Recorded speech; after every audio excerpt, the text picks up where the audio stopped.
Welcome back again for another video of Managerial Economics Part 2. Today we are going to discuss nature of managerial economics. These are the points which we are going to discuss. First is microeconomic in nature. यानी कि जो भी manager economics या business economics जो subject है वो micro economic in nature है। यहाँ पे माइक्रो इकोनॉमिक इन नेचर का मतलब है कि इकोनॉमिक्स को बेसिकली हम दो पार्ट में डिवाइड करते हैं, micro economics and macro economics. Micro economics का मतलब है अगर हम एक इंडिविजुअल की बात करें, एक फर्म की बात करें तो वो माइक्रो इकोनॉमिक्स का पार्ट है, और मैक्रो इकोनॉमिक्स का मतलब होता है कि कंट्री एज ए होल की बात करें हम, यानी कि सारी अगर इंडस्ट्रीज़ की बात करते हैं, पूरे कंट्री में इन्फ्लेशन की बात करते हैं, तो अगर बिग पार्ट की बात कर रहे हैं तो वो मैक्रो इकोनॉमिक्स है, और स्मॉल पार्ट की, इंडिविजुअल पार्ट की अगर हम स्टडी कर रहे हैं then it comes under the preview of micro economics. तो मैनेजरियल इकोनॉमिक्स या बिजनेस इकोनॉमिक्स जो सब्जेक्ट है वो माइक्रो इकोनॉमिक इन नेचर है। इसका मतलब है कि हम एक फर्म की स्टडी करते हैं, एक फर्म को किस तरीके से मैनेज करके उसको प्रॉफिट अचीव करवा सकते हैं हम। Now second one is pragmatic in nature, यानी कि बिजनेस इकोनॉमिक्स या मैनेजर इकोनॉमिक्स जो सब्जेक्ट है। Second point is pragmatic in nature. Pragmatic का मतलब होता है practical in nature. Business economics या मैनेजरियल इकोनॉमिक्स जो सब्जेक्ट है वो प्रैक्टिकल इन नेचर है। Practical in nature here mean कि हम बिजनेस की प्रैक्टिकल प्रॉब्लम्स को सॉल्व कर सकते हैं मैनेजरियल इकोनॉमिक्स की स्टडी करके। Third is related to normative economics. Normative का मतलब होता है व्हाट ऑट टू बी, क्या होना चाहिए, ठीक है।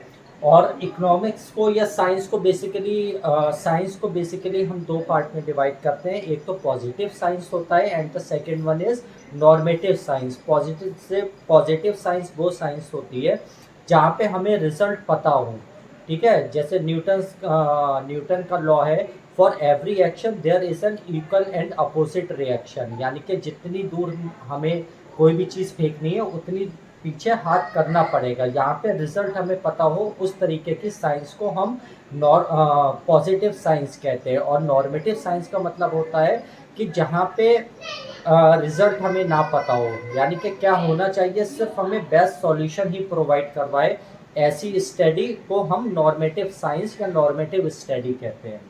तो यहाँ पे कोई भी बिजनेस की प्रॉब्लम है तो मैनेजर इकोनॉमिक्स या बिजनेस इकोनॉमिक्स हमें सिर्फ ये सजेस्ट कर सकता है कि ये बेस्ट पॉसिबल सॉल्यूशन हो सकता है इसका। Third is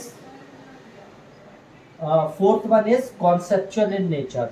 conceptual in nature का मतलब है कि बिजनेस इकोनॉमिक्स के कुछ अपने कॉन्सेप्ट हैं जिनके बेस पे इस सब्जेक्ट को बनाया गया है, यानी कि बिजनेस इकोनॉमिक्स के कॉन्सेप्ट्स को हम यूटिलाइज करके एक बिजनेस को किस तरीके से हम अच्छे से मैनेज कर सकते हैं, तो ये हमें अपने कॉन्सेप्ट के थ्रू बिजनेस को मैनेज करना बताता है।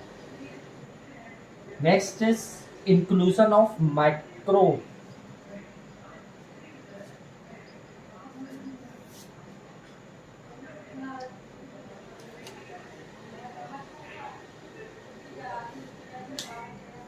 फिफ्थ पॉइंट है हमारा inclusion of macro economic theories. अभी हमने पढ़ा कि मैनेजरियल इकोनॉमिक्स या business economics micro economic in nature है, मगर फिफ्थ पॉइंट में क्या है कि कुछ थ्योरीज मैक्रो इकोनॉमिक्स की भी हम इसमें इंक्लूड करते हैं। फॉर एग्जांपल अगर हमें बिजनेस को मैनेज करना है तो हमें इन्फ्लेशन की भी स्टडी करना पड़ेगी, जीडीपी की भी स्टडी करना पड़ेगी, तभी हम अपने बिजनेस को अच्छे से मैनेज कर सकते हैं। Next is problem solving in nature, यानी कि प्रॉब्लम सॉल्विंग इन नेचर का मतलब है कि बिजनेस की जितनी भी प्रॉब्लम्स होती हैं, डे टू डे प्रॉब्लम्स होती हैं कि कॉस्ट कम करना है हमें, कैसे प्राइसेस हम डिसाइड करेंगे अपने प्रोडक्ट के, किस तरीके से कॉस्ट को मिनिमाइज करेंगे in order to gain more and more profit. तो इन प्रॉब्लम्स को मैनेजर इकोनॉमिक्स या बिजनेस इकोनॉमिक्स एक फर्म की सॉल्व करता है। Next is application of economic theories, यानी कि इकोनॉमिक थ्योरीज चाहे वो माइक्रो इकोनॉमिक्स हो या मैक्रो इकोनॉमिक्स हो, इन दोनों की थ्योरीज को यूटिलाइज करता है in managing a business. Next is study of allocation of resources, यानी कि एक फर्म के पास जितने भी रिसोर्सेज हैं उन रिसोर्सेज को हम किस तरीके से एलोकेट करें डिफरेंट प्रोडक्ट्स में या डिफरेंट चीज़ों में, ताकि हम मैक्सिमम प्रॉफिट को अचीव कर सकें। And the last point is interdisciplinary in nature. Interdisciplinary का मतलब होता है कि बिजनेस इकोनॉमिक्स या मैनेजर इकोनॉमिक्स एक ऐसा सब्जेक्ट है जो डिफरेंट डिफरेंट सब्जेक्ट के कॉन्सेप्ट लेकर बनाए। जैसे फॉर एग्जांपल हम इसमें फाइनेंस के भी कॉन्सेप्ट को पढ़ते हैं, हम इसमें ऑपरेशन रिसर्च को भी पढ़ते हैं, हम इसमें स्टैटिस्टिक्स को भी पढ़ते हैं, हम इसमें मैथमेटिक्स को भी पढ़ते हैं। तो डिफरेंट डिफरेंट सब्जेक्ट से कॉन्सेप्ट लेके बनाए, इसलिए हमने इस सब्जेक्ट को इंटरडिसिप्लिनरी कहा। ये एक इंटरडिसिप्लिनरी सब्जेक्ट है। एक बार पॉइंट्स को हम फिर से देख लेते हैं।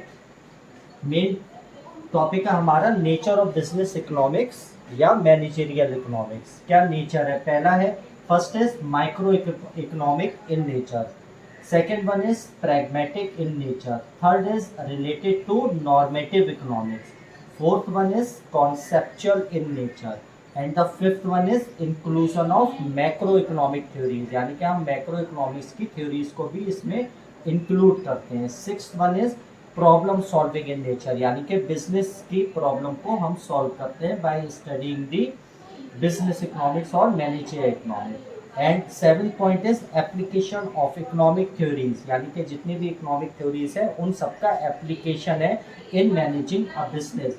Next is study of allocation of resources, and the last one is interdisciplinary in nature, यानी कि डिफरेंट डिफरेंट सब्जेक्ट से कॉन्सेप्ट लेके इसको एक अलग सब्जेक्ट बिजनेस इकोनॉमिक्स या मैनेजरियल इकोनॉमिक्स बना दिया गया है। Thank you for watching this video. Please stay tune to this channel for more update. Thank you, have a nice day.